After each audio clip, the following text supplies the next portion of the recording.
After myself from San Andres to Bocas del Toro in Panama, I experienced a very close call. I had a lightning strike in the ocean behind my boat. Even though it was not a direct hit, I still have suffered a lot of problems. That's plausible to think comes from this lightning strike. So the last 3-4 weeks I have not been so active on different platforms because I basically had to focus to get my things together here. So I done a lot of research, I sourced pieces and parts. In this video I'm gonna show you basically what I've been spending my time on the last weeks.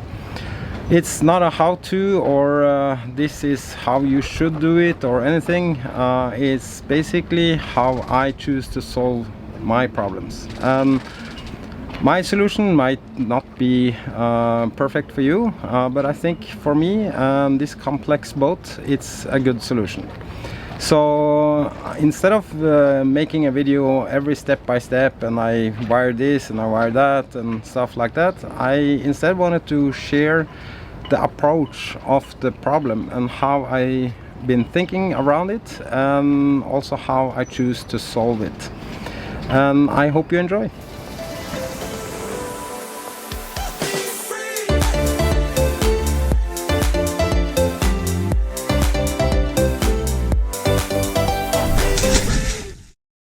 Before even start trying to source everything I need for my project, trying to solve all my problems, it was important to me to have a plan. Not only a plan, but an understanding of my entire system, how it's all connected, and also to make a consequence study as brutally honest to myself as possible. And not long time ago, all this was Chinese to me, but the learning curve has been steep the last 5 years.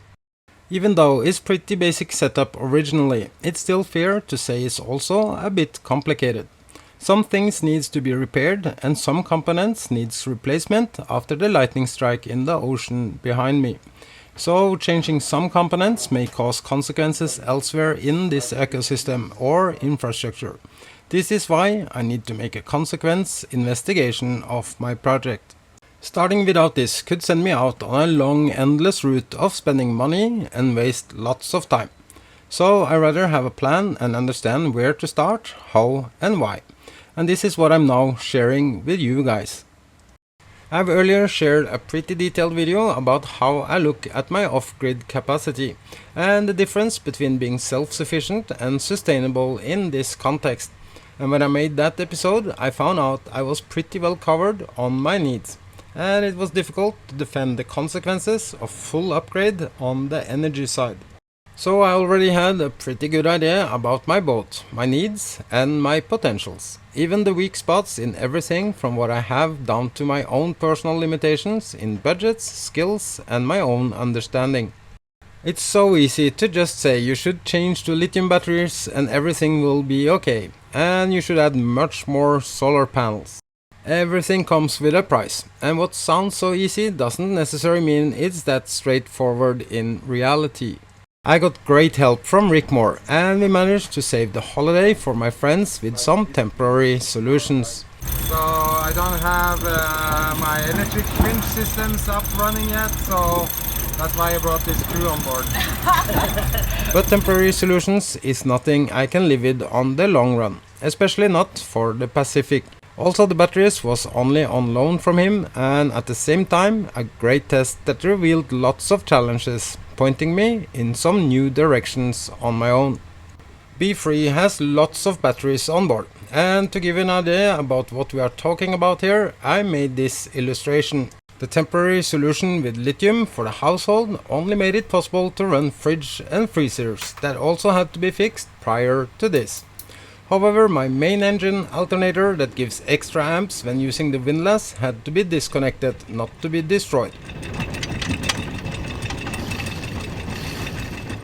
So either make sure batteries was full or run generator to give the extra juice needed.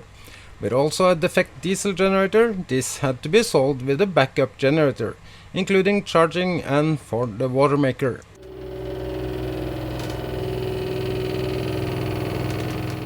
Deep down under the forward bed is even 2 more batteries. Also these batteries gets extra juice from the alternator. And these batteries are located as close to the bow thruster as possible. Then you have batteries for the main engine and the generator sitting in the basement under the dinghy garage. And even 2 more batteries for the electrical winches further aft in the basement. If this is not enough, it's even 2 more dedicated for the hydraulics to make sure autopilots always have enough power and redundancy. As you can see here, there is lots of batteries on board B3, meaning there is also a complicated network of cables, and some gets extra support from the main engine's alternator, and some are in the loop from solar, not to forget the 230-volt charging system via either shore power or generators. I also believe I have some damages after the lightning strike, and this is not a wanted or previously needed upgrade. I also have to identify any problems or challenges before even starting ordering parts and pieces.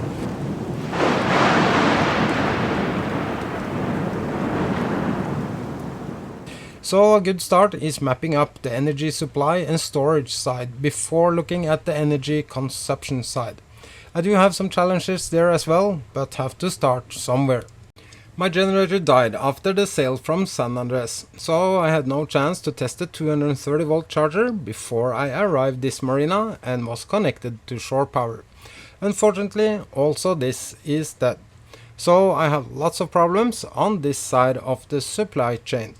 I already know either the motherboard or its inverter is fried, because this was the first effect I could see as I was charging the batteries when it happened. If this is the reason my batteries also died shortly after arriving Bocas, I don't know, but it's plausible. However, with help from Rick Moore at this moment, borrowing 2 lithium batteries, we also discovered 1 battery in the same loop that should not be there. This could also be a reason these batteries never lasted more than 2 years.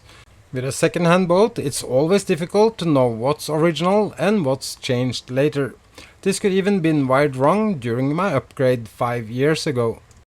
My charger and the batteries for the hydraulics are working as intended. The 6-month-old starting battery for the generator is destroyed, so this needs to be replaced as well.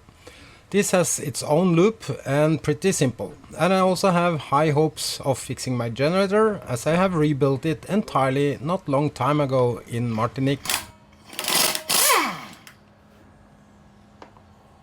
On the solar energy side, everything works fine. Even the main engine's alternator, start battery, and the bow thruster and its batteries as well.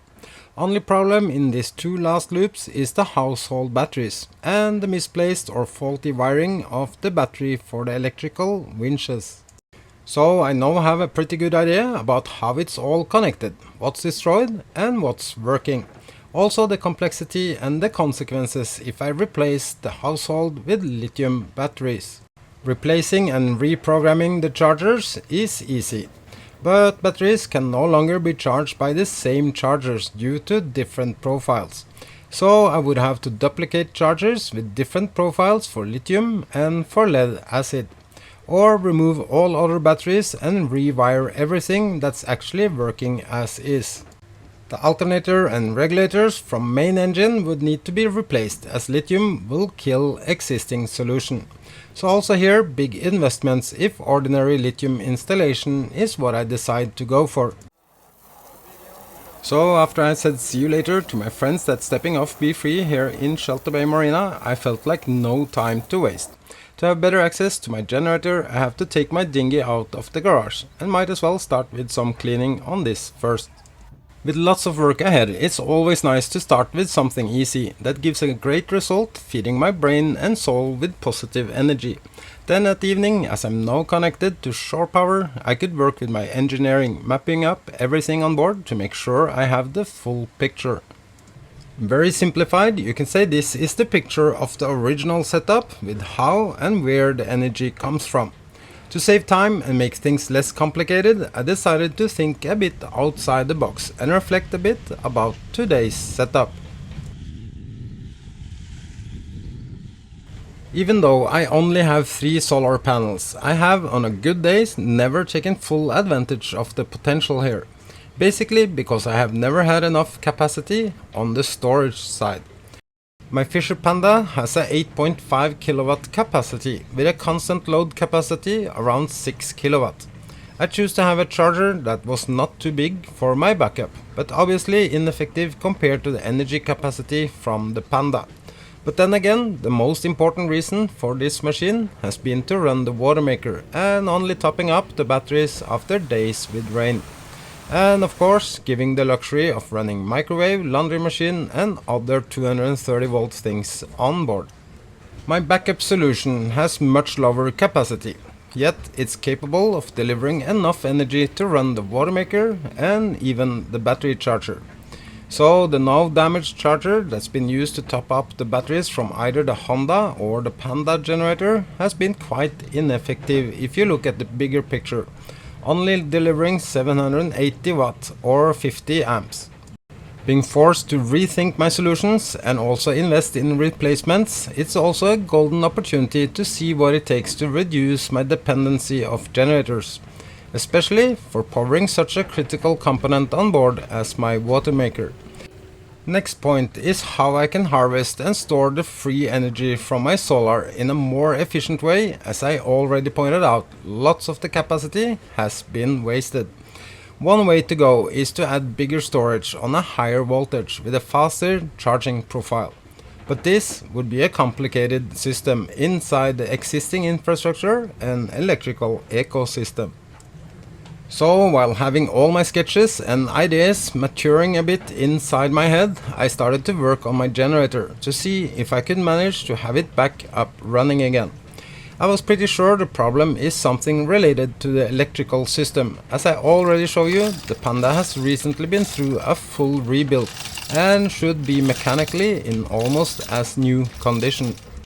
Most engines have problems with their motherboards after a lightning strike, so only knowing this was also a good lead in where to start. And I was right, replacing the brand new motherboard with the old one that I have fixed once before gave results. I start up the generator again and it works flawlessly. So I can already tick out one project from the to-do list, getting B-Freeze problem sorted out. Simultaneously, I've been thinking about how to approach the rest of my problems, and I said I was trying to think a bit outside the box. Instead of replacing damaged batteries with new gel or lead acid batteries, or even upgrade to lithium with all the consequences this would generate, I want to try a different approach that would give upgrade yet not making things too complicated or expensive with the existing infrastructure. By adding 24 or 48 volt lithium batteries only as a power bank storage outside everything, I could save not only time but lots of money. In this way, being able to store more energy from the sun that at the same time gives me almost unlimited flow of energy. A DC to DC charger feeding the existing 12 volt infrastructure, and I don't have to change the alternator and other components in my electrical ecosystem. Still being able to remove a lot of heavy batteries, yet having sort of redundance if the BMS on lithium should fail. I have to replace the charger anyway, so why not upgrade with an inverter big enough to run the water maker as well. And if I add even one more in parallel, I could even run induction for cooking. This means I can narrow down my focus to only the power storage and modify the supply chain with really limited amount of money and work. The healthy batteries I take out from the aft chip goes into the household, being constantly topped up from the power bank concept. And hopefully at the same time I can cut down a bit on the fuel consumption and even in the near future cut down on the propane. And when I was done with my engineering or deciding how I want my upgrade, it was a little bit new challenges how to get this into Panama. And by miracle or sent from God or karma or whatever you would like to look at it, there was a boat here in the marina that had 6 months ago ordered a lot of batteries, and they had some plans of upgrading their system, but found out that this would not work for them because it would be so much additional cost with alternators and a lot of things with the infrastructure that I've basically been walking through with you, also my thoughts. However, this just popped up. We were sharing a beer and a discussion, and they said like, listen, we might have some batteries we want to get rid of. Do you know anyone that would be interested? And I said, yeah, I do. So we started to discuss this, and I said, well, I don't need all your batteries, but to make it easy and fast for you guys, and I can give you a fair price, I take the whole lot. And long story short, I end up with all the batteries they had in this huge catamaran. So now I have too many batteries, but I'm gonna pick out what I need, and then I'm gonna sell the rest. So with the increased energy storage in box, I can now focus on getting rest of the things I need, while also looking at the consumption side. Waiting for cables and connectors, I started a new project I believed would be a quick fix, but turned out to take some time as well. When in San Blas with my friends, I noticed the trim covering the connection where the garage is fixed to the inner liner was loose. So I opened it up and found out where the leak I have been chasing for a while originated from. It has not been much, but annoying enough, and this is the answer. So I cleaned it up and removed all the glue, preparing it for some epoxy work. Also, the support under the trim was basically not good enough, so I also wanted to improve this to make the trim less flexible. After I was done with the fiberglass job, I could finally get the trim back in place and seal it properly to avoid any future water penetrations. Also fixed the gel coat after the dinghy had gone in and out with too flexible trim under. Pretty happy with the result and could jump back to my electrical work again. Living on a sailboat, and especially on a monohull with a skipper really enjoying sailing, any installation needs to be secured properly, and my new batteries in a rack needs to be safe. And one man's trash is another man's treasure. I got the metal frames and all I need to build a rigid metal frame for my new batteries. After first trial to see how everything fits, I took it all out again and adjusted the frame and also made one for the back side. I also made a front panel where I'm gonna install 12-volt computer fans. And it's no reason to not make things look pretty, even though it's hidden inside a locker. With limited access to tools and only some leftovers, I think this turned out pretty okay. Time to assemble things and also to start installing the DC to DC power and the new inverters. I managed to get a lot of things secondhand and some from people that ordered the wrong parts. It's almost like a miracle that all this have come together this fast. My new batteries are already fully charged from my solar only. And soon I can also test out my ideas to see how this would work in real, from theory to practical use. This is going to the winches. Instead of being wired up with two batteries in the back, they are now being connected to the household. And a household battery will be filled up with power from my new power plant. Now this, I have same thickness that goes to on the positive to main switch here with a fuse, and this one is going in here to a hub or like bus bar down here. Yeah, should do it. So it's a moment of truth. Let's see if this works.